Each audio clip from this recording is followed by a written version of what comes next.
drove from Jersey this morning? Yeah. Damn. Yeah, it's a drive. Yeah, it About is. an hour and a half.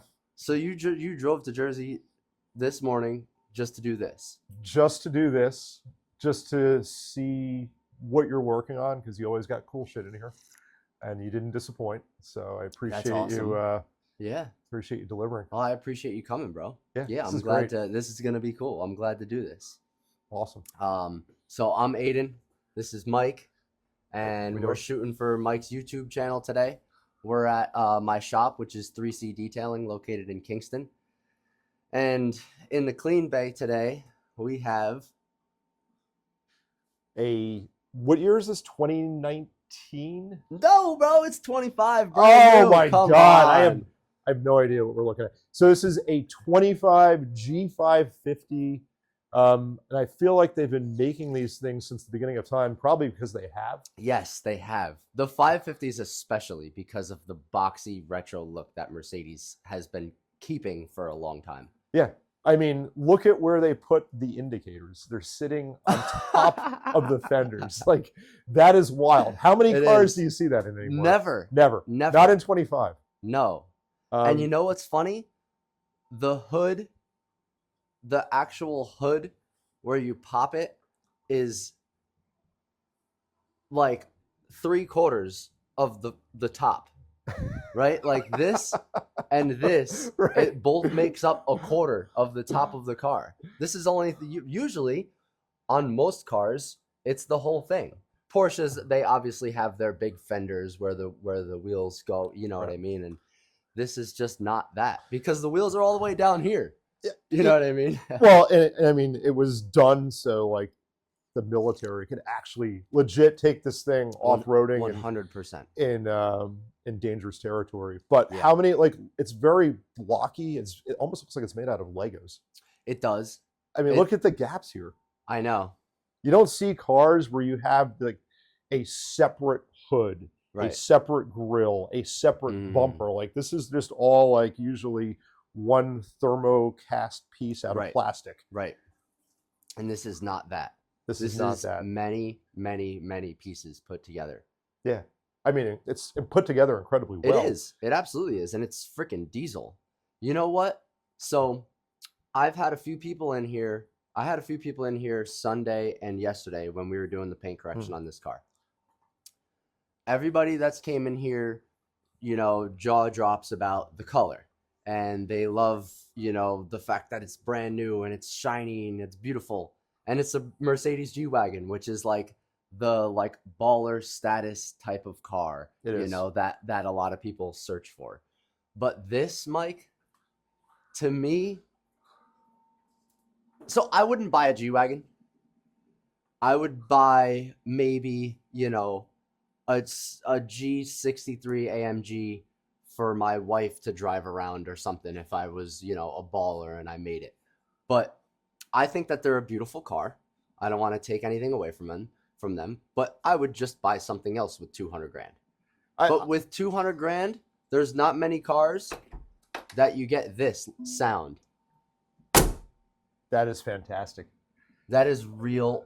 That's some old shit. May I try that? Absolutely. It's been a while since I've opened and closed the door on one of these. Yeah, you gotta give it a good shove. You gotta slam it. Wow. And look at the latch. Yeah, this was way before Mercedes was trying to cost engineer anything. 100%. And you can actually like adjust this. Yes. This is completely serviceable. Completely serviceable. No electronic bullshit Right. latches or anything here. Yeah. And can we talk about like the exposed door hinges for a minute? They're a fucking pain in the ass to polish around. I can only imagine. I probably shouldn't curse like that. They're a pain in the balls to polish around. Right. I can tell you that much. That is an interesting thing about this car. And what do you call this? This little piece of metal that's between the front fender and the door. Right. It's like a front quarter panel, but it's weird because it's sort of part of it's like almost the A-pillar. Like an extended A-pillar. It's like an extended A-pillar. The bottom half of the A-pillar. Well, here's what I find super weird also. You have this rub strip. Yes.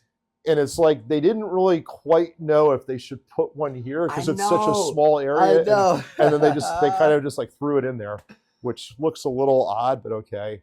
And then but it also might look odd without it. Yeah, I'm trying to, this might be one of those cars that would look better without the rub strip on the side. What do you think? I don't know. It's a tough one. It's tough because it does run the whole way, and the door handles almost act as a continuation of it. Creates a certain symmetry. But if they put it here, yeah. Think about this. Well, this is essentially the B pillar. It would be super weird if they put one there. But I wouldn't be surprised if Mercedes did something like that. I mean, you have this. Why not put one there? Right. And you have a character line here, you have a character line here, and then you have this in the middle. Yes. So it's a lot of lines. There's a lot going on there. Interior color on this car, what's your opinion? Not a fan of light beige interiors. Really? Yeah, I don't like it. Especially like beige steering wheels. They kind of... Yeah, it's risky. Beige carpet is risky. It's a very meh color. Right. Like this is the kind of color I would see on like a Lincoln Town Car from the mid 2000s. Yeah. I don't think it works here. I would have preferred to see a black interior. I'm glad it doesn't have black. You don't like black? I don't want to say that I love this interior color, but I think if it had black, it wouldn't have the pop and the flare that this does. It would feel retro-y to me if the interior was black. And if you're spending $190,000 on a car, especially a 25 with, you bought it with 0 miles, I want some pizzazz to it, in my opinion. Yeah. Who does light color interiors really well? British car manufacturers. Like if this was a Rolls or a Bentley, right? I think it would look outrageously good with this color scheme. Another point of our conversation that I wanted to talk about. You mentioned Jaguar. Jaguar. I think I know where this is going. Has now taken the whole year off from making cars. Yeah. You're a Jaguar guy. You own, how many Jaguars do you own? One. I wouldn't say I'm a Jaguar guy. Okay. I've admired the brand for a long time. I love old shit like the E-Type. Okay. I love the XJS. Okay. Yes. I had one of those a couple weeks ago. V12 or inline 6? Oh. Was it a convertible or a coupe? We'll narrow it down. What year? So if it's anything like, let's say, pre-1992, has to be the V12.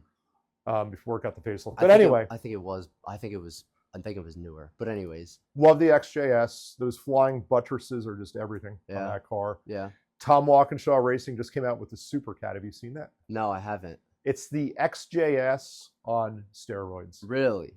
It has these wild flares. The back of the car sort of evokes the style of like the XJR 15. Okay. It's got a hand-built supercharged 5.6 V12 in it. Awesome. Supposedly the block is based on the original V12, but that's about all it shares with that original motor. And anyway, just incredible car. Yeah. We could talk about that all day as well. So yeah, you have your E-Types, your XJSs, the XJRs, even the F-Type, which they were making up until this year. Right. I thought until 24, right? I thought it was a pretty cool car. I mean, I drove the supercharged V8 F-Type R. It was a good car. It wasn't a great car, but I think the styling more than made up for the fact that it wasn't great. Okay. And yeah, now they're not making anything. No. And I think so. Watching Doug's podcast from last week, they touched base a little bit on it. Jaguar came out with the pre advertising commercial. Yeah. It was kind of like a short clip of, what the actual commercial is going to be. And from what it looked like and what those guys on the car pod were talking about, I think they made a very good point that Jaguar has been doing the same thing for a while. Right. And they haven't changed lanes. Have they though? Look, let's hold on. I'm going to hit the pause button there, and then we're going to come back to what you're saying, because you had so many different eras of Jaguar. Yes. Like you had Jaguar, which had truly Coventry-based roots in England, Yep. And then of course that went bust. So Ford picked them up. Right. I think in what was it, 97 or that something? Sounds right. Something around somewhere in the 90s. Ford acquired them. They're part of the Premier Automotive Group, PAG. Pumped a ton of money into Jaguar, and they actually started making really good cars. I can attest to that. I have a 2000 XJR, which is the result of Ford's investment in that brand, and it's actually a pretty reliable daily. And then they got sold off, and Tata acquired them. Right, which owned Range Rover. Yeah, so they're part of Jaguar Land Rover, JLR. Yep. And under Tata, they took a completely different direction. Yeah. They ditched everything about what made their designs classic and interesting, and they went to like the new XJ. Do you remember? Like, it looked pretty rad. It had those taillights that were on the top of the trunk and kind of sloped downward. Totally different direction. Super weird. And like, they kind of sold well, and then they had weird boutique cars like the Project 8. Yeah. Which was an XE with a ridiculous motor and boutique suspension. And so, Jaguar was doing some cool shit. And then I feel like the downfall of Jaguar was the E-Pace.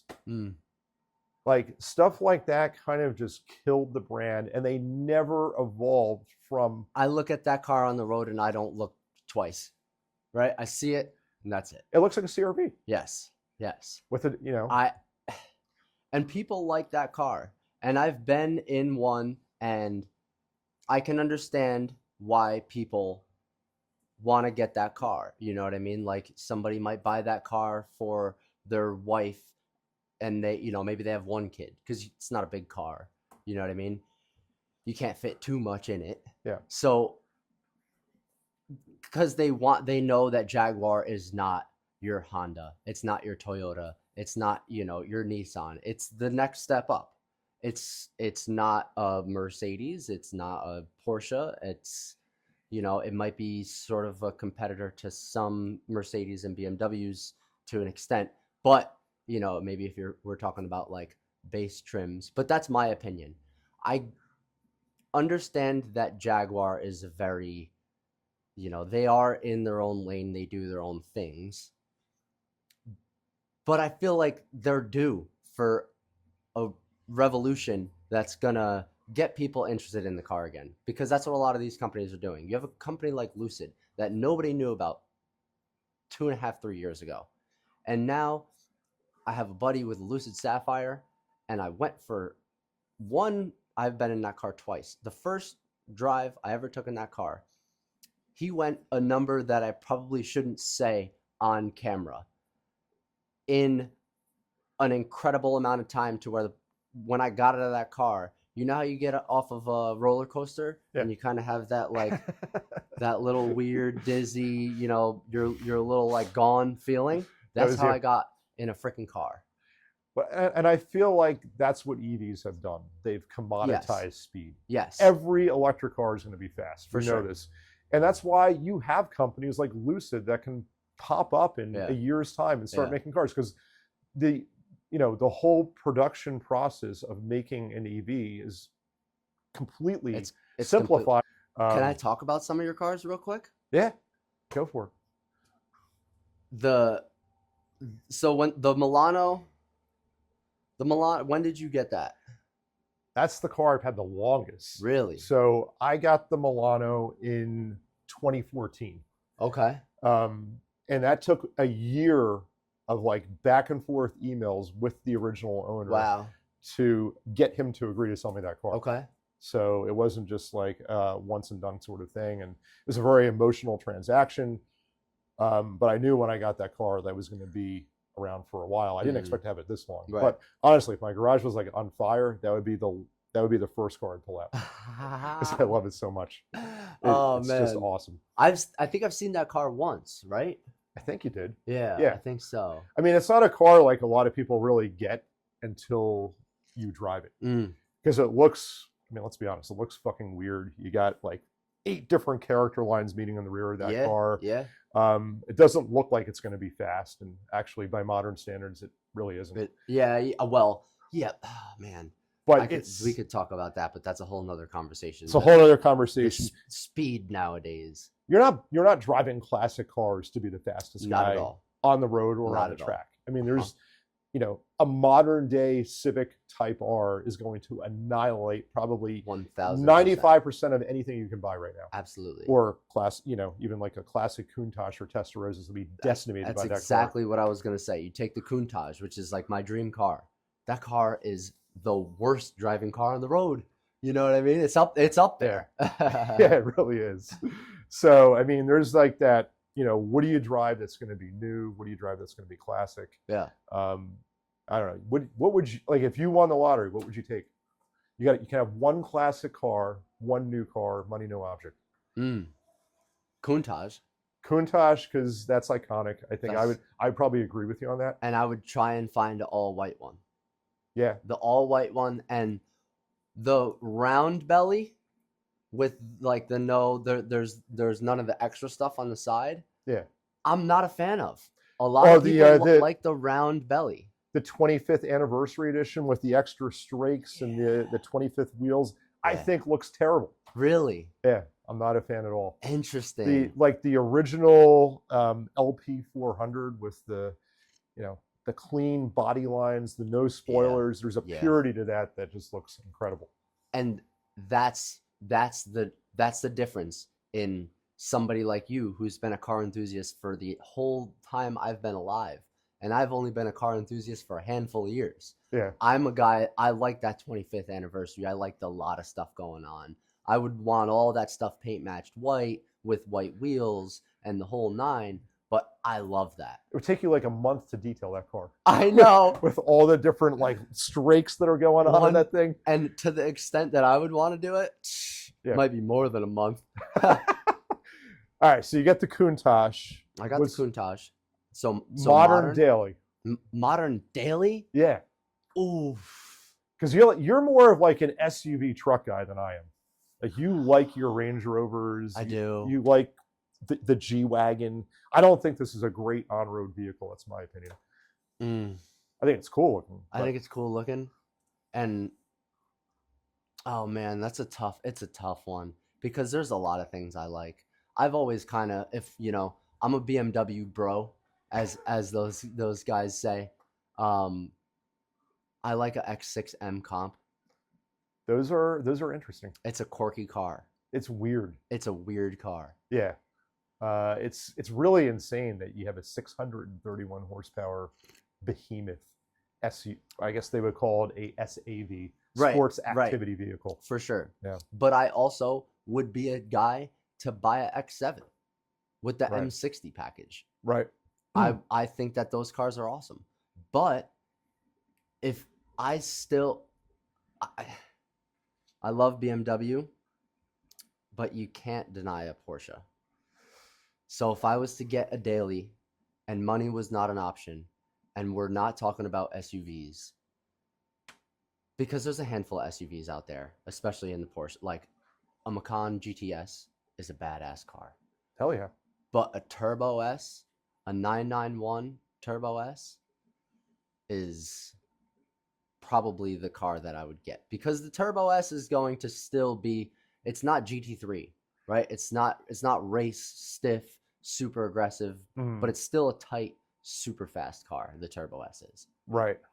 No, I'm with you on that. So that's my answer. What's your answer? Classic and new, classic and modern. I feel like the Countach is the obvious answer there because I really do love that. I love that car since I've been a kid. Of course. And I've had posters of it. But have you? Yeah. What's really caught my eye lately in the classic car market, and I think they're undervalued. I'm going to say it, and I don't care what anybody else thinks. I like the 1970-71 Maserati Ghiblis. Oh, wow. Really? Like the design on that car is fantastic. We should almost like I know it'd be great to have one here. Maybe we will for the next one. Haha. But you I got like that this. really, I like where really this is long going. nose. Yes. You Super long know, nose. and then you got that really, it's just the kind of, I mean, that's what Jaguar did so well with that E-Type. Yeah. It's Yeah. the long nose, short rear deck, but it just embraces the GT proportions It does. of a car from that period so well. It's very interesting. You have the 4.9 quad cam V8. Who the hell was making a quad cam V8 in 1970? Maserati was. Maserati was. A little bit of a, you know, it's huge on torque, so it's not a screamer of an engine. Okay. But I just feel like if you're gonna do a cross-country trip in a classic car, that's probably it. Damn. That's probably it. So, and they're way under the market right now. You can pick one up for like 150, 160 grand. Really? You know, and then you look at like what would a comparable Ferrari of that era cost you? Probably double. Yes. Granted, the Ferrari is going to have a V12. Right. Fine. And it's still gonna have that Ferrari badge, which you're paying for. Yeah, you're gonna have the prancing horse on it. Yeah, of course. But there's a certain understatedness to that Ghibli that just really jives with me. Modern car, I'm a huge fan of the CT5V. Okay. That's out right now. I mean, what other sedan are you going to get a supercharged V8 with a 6-speed manual? Yeah. I think it's cool. I think it's cool. I think that your answers are interesting. Interesting good or interesting bad? Not bad, but different. Yeah. Definitely different. Different than the way that you view cars is it's in a much deeper level, different level than the way that I look at a car. Well, we're also from different generations. 100%. Which is, I think, that's why I said it's not a bad thing. I think it's a beautiful thing. The opinions are different based on generations. Because the cars you grew up with and read about are totally different than the stuff I grew up with. For sure. You know, like for sure. Like my goofy obsession with 80s cars, like just some people are like, why? Right. Right. Some people it doesn't don't make any sense. I know you're super into racing, into tracking, and you track your cars and you're in competitive racing. And I told you I took the M2 competition to which also sold on Cars and Bids. Thanks, Doug DeMuro. I took that up to New York Safety Track, which is a pretty nice track. It was a private day, so it was fun because the track wasn't crowded. I knew everybody on the track. Everybody was respectful. It was my first track day. I don't know what the heck I'm doing when it comes to a track because I'm a 22-year-old dude with a freaking race car that I can't handle. But you're racing, you have a 325? 87 325, what they call Spec E30. Right. That is a car where you are pushing the car to the limits. You, the driver, are pushing the car to the limits. All the time. I, the driver, was getting pushed to the limits by the car. Right. To the point where I didn't have control of the car because the car outperformed my experience. So that's kind of like that, you know, on the track level, there's a fine line. I think if I got in an RSQ8 and took it on a track, that car would probably outperform me. 100%. Yeah. Yeah. But if I got in your car, I probably would have or an air-cooled Porsche, I probably would have more fun hearing the scream, being able to redline that car, not worry about anything breaking. You know what I mean? Like with these new turbocharged cars. Go ahead. I was just going to say, I mean, I think you hit the nail on the head. Those cars are just so analog compared to something new like a SQ8 or anything else that you're going to buy, where like you talk about that seat of the butt feeling. Mm-hmm. Those old cars have it. Mm-hmm. You can feel the chassis wiggling around underneath you. You can feel when the car starts to get light in the front end, when the rear is going to hang tail a little bit. Yeah. And there's also a level of forgiveness built into something like a Spec E30 where you can get a wild drift angle and still recover it. Right. You're not going to do that in a modern car. 100%. Well, not most modern cars. Yeah, and if you are, you're going to be able to push to limits, you have to be an incredibly talented driver. You got to be a Chris Harris or somebody of that caliber. Exactly.